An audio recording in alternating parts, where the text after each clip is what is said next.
کہ مولانا بلوچستان میں تحریک عدم اعتماد آئی ہے تو آپ کیا کہیں گے؟ تو مولانا نے کہا تھا کہ مجھے نہیں معلوم کہ کیا ہو رہا ہے،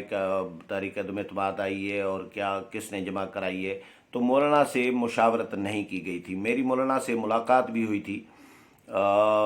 کچھ دن پہلے اسلام آباد میں، تو مولانا سے میں نے معلوم کیا تھا تو میرے ساتھ بھی انہوں نے یہی بات کی تھی کہ یعنی ناپسندیدگی کا اظہار کیا تھا کہ اگر مولانا سے مشاورت کی جاتی تو مولانا اس کے حق میں بالکل نہیں تھے کہ تحریک عدم اعتماد لا کر اور ان ہاؤس تبدیلی کی جائے۔ ان ہاؤس تبدیلی سے اپوزیشن کی صحت پہ کوئی فرق پڑنا نہیں ہے، اپوزیشن کا کوئی فائدہ ہونا نہیں ہے، عوام کا کوئی فائدہ ہونا نہیں ہے، اس لیے وہ تحریک عدم اعتماد میں انٹرسٹڈ نہیں تھے۔ اور مولانا نے کہا کہ یہ لوکل سطح پہ یعنی جے یو آئی کی مقامی قیادت اور بی این پی مینگل اور ان لوگوں نے مشاورت کر کے تحریک عدم اعتماد جمع تو کرا دی ہے، لیکن وہ واپس ہو گئی تھی تو دوبارہ اپوزیشن نے جمع نہیں کرائی تھی۔ آپ کو یہ بھی نوٹ کرنے والی بات ہے کہ اپوزیشن نے اس لیے دوبارہ جمع نہیں کرائی کیونکہ مرکز ان کا جو تھا یعنی مولانا فضل الرحمان اس کے حق میں نہیں تھے۔ لیکن اب اپوزیشن کو بھی یہ میسج کنوے کیا جا رہا ہے کہ تحریک عدم اعتماد عمران خان کے خلاف آ بھی سکتی ہے، کیونکہ مریم نواز نے گزشتہ روز جو باتیں کی ہیں حکومت کے جانے کے حوالے سے، حکومت کے خاتمے کے حوالے سے، وہ بہت معنی خیز ہیں، بہت ان کو اہمیت کی نگاہ سے دیکھا جا رہا ہے کہ کیا ہونے جا رہا ہے وفاقی حکومت میں، اور عمران خان کا اقتدار، عمران خان کی وزارت عظمیٰ جا بھی سکتی ہے، کیونکہ اپوزیشن کی یہ دونوں بڑی جماعتیں بلکہ تینوں بڑی جماعتیں Noon League, Peoples Party, J U I, یہ ساری کی ساری وزیر اعظم کے اس جو معاملہ ہے یا یہ جو اقدام ہے D G I S I کی تقرری کا نوٹیفیکیشن جاری نہ کرنے والا، اس کی حمایت نہیں کر رہی، اس کی بالکل کلیئر کٹ مخالف ہو گئی ہے۔ مولانا فضل الرحمان نے تو یہ واضح الفاظ میں یہ کہا تھا کہ وزیر اعظم کو معاملات کو اس لیول پر فوج کے معاملات میں اتنی مداخلت نہیں کرنی چاہیے کہ نظام ہی متاثر ہو،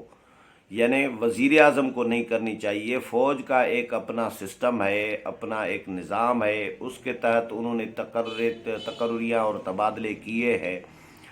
اب مسئلہ جنرل فیض اور عمران خان کا ہے۔ عمران خان صاحب جنرل فیض کو رخصت کرنا نہیں چاہتے، وہ ان کو D G I S I دیکھنا چاہتے ہیں مزید، کیونکہ عمران خان سمجھ رہے ہیں کہ بھئی میری بقا، میری حکومت کی بقا اور میرے آئندہ جو ٹرم ہے 2022-23 کے بعد، وہ بھی جنرل فیض مجھے دلوا سکتے ہیں۔ جنرل فیض پر الزامات تو ہیں نا، مریم نواز نے پٹیشن دائر کی ہوئی ہے اسلام آباد ہائی کورٹ میں، مریم نواز نے پریس کانفرنسز کی ہیں، جنرل فیض پر الزامات لگائے ہیں، میاں نواز شریف جنرل فیض پر الزامات لگا چکے ہیں کہ جی انہوں نے 2018 کا انتخاب ہمیں ہروایا، انہوں نے چوری کر کے عمران خان کو دے دیا۔ گزشتہ روز فیصل آباد میں جو پی ڈی ایم کا جلسہ تھا اس میں نعرے بازی بھی ہوئی ہے، جنرل فیض کے حوالے سے کہا گیا ہے کہ وہ چارج چھوڑ دیں، تو یہ نعرے بھی مجھے کسی دوست نے جو فیصل آباد جلسے میں موجود تھے انہوں نے یہ بتایا ہے۔ تو معاملہ سیریس ہے۔ اب حکومت کے لیے پہلے تو صرف فوج اور اپوزیشن خلاف تھی، اور فوج نے تو بائیکاٹ بھی کیا ہوا ہے، غیر اعلانیہ بائیکاٹ آپ اس کو کہہ سکتے ہیں، کہ ملاقاتیں بند کر دی ہیں حکومتی عہدیداروں کے ساتھ، حکومتی وزراء کے ساتھ۔ 4 وزراء کو واپس کر دیا گیا، جی ایچ کیو جانے لگے تھے، راستے میں تھے، راستے سے ان کو واپس کر دیا گیا کہ جی آرمی چیف اویلیبل نہیں ہے، یعنی آرمی چیف نے ان کو انڈائریکٹلی ملاقات سے انکار ہی کر دیا۔ تو فوج نے یہ فیصلہ کر لیا ہے کہ وہ حکومت کے کسی شخصیت کے ساتھ، کسی عہدیدار کے ساتھ، کسی وزیر کے ساتھ تب تک نہیں ملیں گے جب تک عمران خان صاحب جو ہے نئے D G I S I کی تقرری کا نوٹیفیکیشن نہیں کرتے۔ جو فوج نے ایک دفعہ ان کو نام بھیج دیا ہوا ہے تو اسی پر ہی فوج قائم ہے، اور فوج اب مزید کہنے والا کام سلسلہ جو ہے وہ انہوں نے بند کر دیا ہے، حکومت کے ساتھ رابطے بھی بند کر دیے ہیں، ملاقاتیں بھی بند کر دیے ہیں۔ تو فوج تو خلاف ایک تھی ہی، لیکن اب ظاہر ہے یہ جو اتحادی ہیں وہ بھی اسٹیبلشمنٹ کے سمجھے جاتے ہیں. ایم کیو ایم بھی اسٹیبلشمنٹ کی پارٹی سمجھی جاتی ہے, قاف لیگ بھی اسٹیبلشمنٹ کی پارٹی سمجھی جاتی ہے, جی ڈی اے بھی اسٹیبلشمنٹ کا بنایا ہوا اتحاد سمجھا جا رہا ہے, بی اے پی بلوچستان عوامی پارٹی وہ بھی اسٹیبلشمنٹ کا بنایا ہوا اتحاد سمجھا جا رہا ہے. تو آپ سمجھ سکتے ہیں تو یہ جماعتیں عمران خان کے ساتھ کیوں کھڑی ہوں گی. جو اسٹیبلشمنٹ کی جماعتیں ہیں یا جن کے بارے میں اسٹیبلشمنٹ کی جماعتیں ہونے کا تاثر ہے, ایک پہلے دن سے ہے, یہ کوئی آج کل میں نہیں ہوا. تو یا فنکشنل لیگ بھی ہے جو وہ جی ڈی اے میں ہے, functional league G D A میں شامل ہے. تو یہ ساری جماعتیں جو اسٹیبلشمنٹ کی سمجھی جاتی ہیں تو وہ اسٹیبلشمنٹ کے ساتھ ہی کھڑی ہوں گی, عمران خان کے ساتھ تو کھڑی نہیں ہوں گی. تو عمران خان اس وقت تنہا ہوتے جا رہے ہیں, اور پہلے چلے اتحادی فوج یہ سب ساتھ تھے اسی لیے نظام چل رہا تھا جیسا تیسا, لیکن اب یہ سارے کے سارے ساتھ چھوڑتے جا رہے ہیں. اور پی ٹی آئی کے اندر بھی معاملات گڑبڑ شروع سے ہیں, بڑے عرصے سے ہیں. جو راجہ ریاض اور یہ جہانگیر ترین گروپ جو ہے, آپ کو یاد ہوگا سینٹ کا الیکشن حفیظ شیخ عمران خان کے جو امیدوار تھے وہ ہار گئے تھے, اور عمران خان کو اعتماد کا دوبارہ ووٹ لینا پڑا تھا. تو عمران خان سے اپنی پارٹی کے بہت سارے لوگ ناراض ہیں. 8-10 بندے ادھر ادھر ہو جائے تو حکومت دھڑام سے نیچے گر جائے گی. تو یہ اب ڈسکشن اب شروع ہو گئی ہے کہ تحریک عدم اعتماد بھی وزیر اعظم عمران خان کے خلاف آ سکتی ہے, اور اپنی ہی ان کی پارٹی کے لوگ یا اتحادی بھی جمع کرا سکتے ہیں. یہ کچھ بھی ہو سکتا ہے, کیونکہ اسٹیبلشمنٹ چاہے گی تو 1 منٹ کا کام ہے کہ اسٹیبلشمنٹ ان کو تحریک عدم اعتماد یعنی اسٹیبلشمنٹ پیش بھی کروا سکتی ہے اور کامیاب بھی کروا سکتی ہے. تو اس تحریک عدم اعتماد کے لیے تو تاثر یہ عام ہے کہ وہ اسٹیبلشمنٹ کی مرضی سے آتی ہے اور اسٹیبلشمنٹ کی مرضی سے ہی کامیاب اور ناکام ہوتی ہے. صادق سنجرانی کے خلاف جو اپوزیشن جماعتوں نے تحریک عدم اعتماد جمع کرائی تھی وہ ناکام ہوئی تھی. اپوزیشن ساری کی ساری اپوزیشن کٹھے تھی, لیکن اندر خانہ لوگ اسٹیبلشمنٹ کے پاس چلے گئے, ان کی طرف چلے گئے, صادق سنجرانی کے ساتھ کھڑے ہو گئے اور تحریک عدم اعتماد ناکام بنوا دی گئی تھی. تو اپوزیشن اکثریت میں ہوتے ہوئے بھی تحریک عدم اعتماد کامیاب نہیں کرا پائی تھی. اسی طرح حکومت اکثریت میں ہوتے ہوئے بھی حفیظ شیخ کو سینٹ کا الیکشن نہیں جتوا پائی تھی, اور یوسف رضا گیلانی حفیظ شیخ سے اقلیت میں ہونے کے باوجود, کم ووٹرز کم تعداد ہونے کے باوجود وہ جیت گئے تھے, اور عمران خان نے پھر اعتماد کا ووٹ لیا تھا. تو یہ اب حکومت اس وقت بالکل پی ٹی آئی کی حکومت عمران خان کا اقتدار یا عمران خان کی وزارت عظمیٰ داؤ پر لگی ہوئی ہے. کسی بھی وقت کچھ بھی ہو سکتا ہے, لیکن اب یہ کہا جا رہا ہے کہ پریشر بہت ہو گیا ہے عمران خان کے اوپر, اتحادیوں کا پریشر ڈیولپ ہو گیا ہے. پارٹی کے جو لوگ ہیں, جو ناراض لوگ ہیں, وہ تو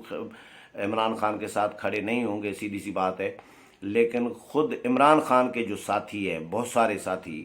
بہت سارے وزراء, وہ بھی دلی طور پر عمران خان کے اس اقدام کے خلاف ہیں. وہ بھی یہ نہیں چاہتے کہ یہ معاملہ آگے بڑھے اور معاملہ کوئی مزید پیچیدہ ہو, وہ بھی چاہتے ہیں کہ مسئلہ حل ہو جائے. لیکن عمران خان صاحب ابھی بھی بضد ہے, اور اب یہ کہا جا رہا ہے کہ عمران خان کے اوپر جو پریشر ڈیولپ ہوا ہے وہ اتنا پریشر ڈیولپ ہو چکا ہے اپوزیشن جماعتوں کا, فوج کا, اسٹیبلشمنٹ کا, اتحادیوں کا, اپنی پارٹی کے لوگوں کا,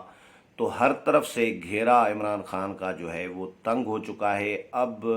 امکان ہے کہ عمران خان جو ہے وہ کسی بھی وقت, یعنی کل کے لیے کہا جا رہا ہے, کل منڈے ہے نا, تو کل منڈے کو کہا جا رہا ہے کہ نوٹیفیکیشن آ سکتا ہے. واقعی آئے گا نوٹیفیکیشن, یہ کچھ نہیں کہا جا سکتا, کیونکہ عمران خان صاحب یو ٹرن لینے کے بھی ماہر ہیں, ان کی کوئی زبان نہیں ہوتی، پی ٹی آئی کے حکمرانوں کی ان کا کوئی کمٹمنٹ نہیں ہوتی، یہ مکرتے دیر نہیں کرتے کسی کے ساتھ، یہ تحریری ایگریمنٹ سے بھی مکر سکتے ہیں، کچھ بھی کر سکتے ہیں۔ تو یہ کیونکہ یہ 10-12 دنوں سے تو روزانہ کی بنیاد پر یہی چل رہا ہے نا، لالی پاپ چل رہا ہے کہ جی آج کریں گے، کل کریں گے، شام کو ہو جائے گا، کسی بھی وقت ہو جائے گا۔ یہ سلسلہ 10-12 دن سے 10-11 دن سے مسلسل اسی طرح ہی چلایا جا رہا ہے۔ تو اب یہ خبر بھی دی گئی ہے کہ جی چلوائی گئی ہے کہ جی کل منڈے کو کسی بھی وقت نوٹیفیکیشن آ سکتا ہے۔ تو ایک طرف تحریک عدم اعتماد کی بھی خبریں اٹھنا شروع ہو گئی ہے، آنا شروع ہو گئی ہیں کہ وزیر اعظم کے خلاف تحریک عدم اعتماد بھی آ سکتی ہے، اور دوسری طرف حکومت کی طرف سے آرمی چیف کو برطرف کرنے کے حوالے سے بھی خبریں